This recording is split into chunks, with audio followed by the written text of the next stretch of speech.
Saan nyo na ba na magkaroon ng problema sa college pag nag-a-apply kayo? Ako meron. Lahat na ipasa ko, interview, pati yung entrance exam. Kaso nung pagkatapos ng interview, meron kasi dun yung bibigay na paper sa'yo, tapos ando dun yung pangalan ng school, pangalan mo, at saka yung number. Pagpipilian ka ng number doon kung nasan banda yung pangalan mo. Pero ako sa sobrang tanga ko, sa sobrang conscious ko nun, pre, yung pangalan ng school yung pinili ko. Tapos imbis bumalik puta, nanguna pa yung hiya ko tang ina, kala ko hindi lang big deal yun. Tapos pag uwi ko nung bahay puta, sinabi ko kay kuya lahat.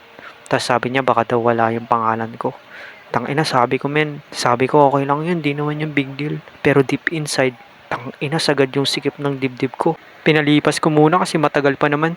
Tapos kahapon nag-send ng link yung tropa ko. Nandoon yung mga list ng mga pwedeng mag-enroll, yung mga name. Doon na ako kinabahan, Feeling ko talaga wala yung pangalan ko doon. Tapos nang pag-copying ko nung link, wala talaga.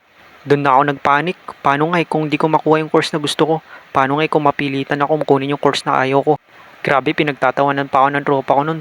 Kasi nga, wala yung name ko. Kahit gabi di ako makatulog. Napapaginipan ko pa yun Grabe, nagising pa ako kaninang hating gabi. Di talaga ako makatulog. Puyat na puyat ako. Lesson learned talaga mga Pagka talaga meron kang isang pagkakamali, i-correct mo na kaagad. Kasi yun yung magiging problema mo sa huli. Yun lang. Peace.